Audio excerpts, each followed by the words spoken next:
নমস্কার বন্ধুরা, আরো একটি নতুন ভিডিওতে আপনাদের সবাইকে স্বাগত। আজ আমি আপনাদের তৈরি করে দেখাবো শিম, আলু, বেগুন, মূলো এবং বড়ি দিয়ে একটি দুর্দান্ত স্বাদের রেসিপি। তো বন্ধুরা, আমি এখানে শিম, আলু, বেগুন, মূলো এবং বড়ি নিয়েছি। বড়িটা বাদ দিয়ে বাদবাকি সমস্ত সবজিগুলোকে ভালোভাবে ধুয়ে নিয়ে কেটে নেব এবং চলে যাব সরাসরি রান্নাটা তৈরি করার পদ্ধতিতে। গ্যাস ওভেনের উপরে একটি কড়াই বসিয়ে প্রথমে দিয়ে দিলাম এর মধ্যে 2 টেবিল চামচ পরিমাণ সরষের তেল। তো তেলটা গরম হয়ে যাওয়ার পর দিয়ে দিলাম মটর ডালের বড়ি। আমি এখানে মটর ডালের বড়ি ব্যবহার করেছি, আপনারা চাইলে আপনাদের পছন্দ মতো বড়ি অবশ্যই ব্যবহার করতে পারেন।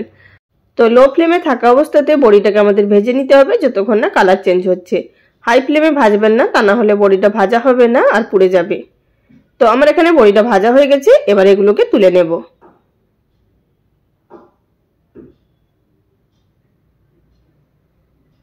বড়ি ভেজে তুলে নেওয়ার পর সেই একই তেলের মধ্যে দিয়ে দিচ্ছি হাফ টিস্পুন পরিমাণ গোটা জিরে।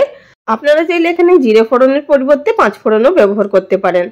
দিলাম এবার এর মধ্যে যে 2টো পেঁয়াজ নিয়েছিলাম সেই পেঁয়াজগুলো কেটে নিয়েছি পাতলা পাতলা করে। তো পেঁয়াজটাকে ভেজে নেব লো টু মিডিয়াম ফ্লেমে যতক্ষণ না পেঁয়াজের কালারটা চেঞ্জ হচ্ছে। তো দেখতেই পাচ্ছেন পেঁয়াজের কালার চেঞ্জ হয়ে যাওয়ার পর এবার এর মধ্যে দিয়ে দিলাম আলু, মূলো আর শিম। প্রথমে এই একটু শক্ত সবজিগুলো দিলাম, মানে যেগুলো একটু সিদ্ধ হতে সময় লাগে সেই সবজিগুলো প্রথমে দিয়ে মিনিট 2-এর জন্য নাড়াচাড়া করে নেব। এখন কিন্তু গ্যাসের ফ্লেম মিডিয়াম টু হাইতে আছে।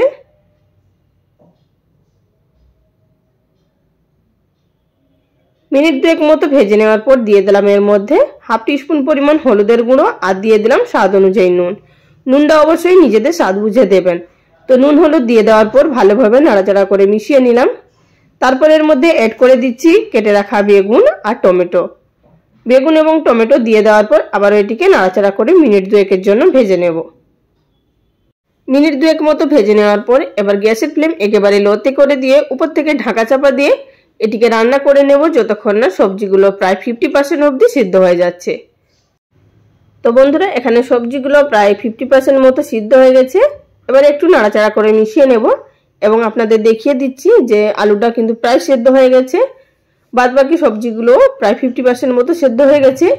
এই পর্যায়ে আমি এর মধ্যে অ্যাড করে দিচ্ছি 1 টিস্পুন পরিমাণ কালো সরষে, হাফ টিস্পুন পরিমাণ গোটা জিরে আর 2টো কাঁচা লঙ্কা আর তার সঙ্গে 2 থেকে 3 কোয়া রসুন একসাথে বেটে নিয়েছি। অবশ্যই কিন্তু এগুলো মনে রাখবেন, এই উপকরণগুলো অবশ্যই দেবেন, এতে করে এই তরকারির টেস্ট খুব ভালো লাগবে খেতে। দিয়ে দিলাম স্বাদ অনুযায়ী লঙ্কা গুঁড়ো। যেহেতু কাঁচা লঙ্কা দেওয়া আছে, লঙ্কা গুঁড়োটা অবশ্যই বুঝে দেবেন। আর এর মধ্যে জিরে গুঁড়ো ব্যবহার করছি না, যেহেতু গোটা জিরে বাটা আছে। আবার এটিকে লো ফ্লেমে থাকা অবস্থাতে মিশিয়ে নেব। খুব বেশিক্ষণ ধরে কিন্তু ভাজার প্রয়োজন নেই, তা না হলে কিন্তু সর্ষে বাটাটা তেতো লাগতে পারে।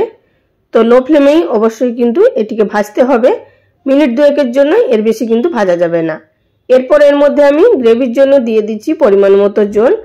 প্রায় আমি এখানে 1.5 বাটি পরিমাণ জল ব্যবহার করলাম, মানে 1.5 কাপ পরিমাণ। আপনারা এখানে নিজেদের পরিমাণ অনুযায়ী জলটা দেবেন, মানে যতটা গ্রেভি রাখবেন সেই অনুযায়ী। আর এখানে সবজিটাও কিন্তু সিদ্ধ হবে, সেই বুঝে জলটা ব্যবহার করতে হবে। জলটা ফুটে ওঠার পর দিয়ে দিলাম আগে থাকতে ভেজে রাখা বড়িগুলো। দিয়ে দেওয়ার পর গ্যাসের ফ্লেম একেবারে লোতে করে দিয়ে এটিকে ঢাকা দিয়ে আমরা রান্না করে নেব আর 6 থেকে 7 মিনিট মতো। এর মধ্যে কিন্তু বাদবাকি সবজিটাও সিদ্ধ হয়ে যাবে এবং বড়িগুলোও নরম হয়ে যাবে। তো ফিরে এলাম 6 থেকে 7 মিনিট পর। এবার ঢাকাটা তুলে নিচ্ছি আর দেখে নেব রান্নাটা ঠিকঠাকভাবে তৈরি হয়েছে কিনা। একটু নাড়াচাড়া করে মিশিয়ে নেব। আর আপনারা আশা করি দেখে বুঝতে পারছেন সমস্ত সবজিগুলো কিন্তু প্রায় গলে গেছে, একদম নরম হয়ে গেছে। আপনাদেরকে এখানে একটি আলু ভেঙে দেখিয়ে দিচ্ছি, তাহলেই বুঝতে পারবেন। তো যাই হোক, সম্পূর্ণ সবজি সেদ্ধ হয়ে গেছে। এবার এর মধ্যে আমি অ্যাড করে দেব বেশ কিছুটা পরিমাণ ধনেপাতা কুচি। আর এর মধ্যে কোনো কিছু দেওয়ার প্রয়োজন নেই, এতেই কিন্তু খেতে খুব ভালো লাগবে। আর এই সময়তে সমস্ত টাটকা সবজি এবং ধনেপাতা সবকিছুই পাওয়া যায়। তো বন্ধুরা, এইভাবে একবার বানিয়ে দেখবেন, আশা করছি আপনাদের খেতে ভীষণ ভালো লাগবে। গরম ভাতের সাথে এই রেসিপি কিন্তু দুর্দান্ত লাগে। গ্যাসের ফ্লেম বন্ধ করে দিয়ে ঢাকা দিয়ে 10 মিনিট মতো স্ট্যান্ডিং টাইমে রেখে তারপর আমি এখানে একটি সার্ভিং বোলের মধ্যে সার্ভ করে নিচ্ছি। বন্ধুরা, অবশ্যই বাড়িতে একবার ট্রাই করুন, খেয়ে আমাকে কমেন্ট করে জানাবেন আপনাদের কেমন লেগেছে। যারা কিন্তু মূলো বেগুন খেতে পছন্দ করে না তারাও কিন্তু অবশ্যই খেয়ে নেবে। তাহলে বন্ধুরা, আজকের ভিডিওটা এখানেই শেষ করলাম। সবাই ভালো থাকবেন। নমস্কার।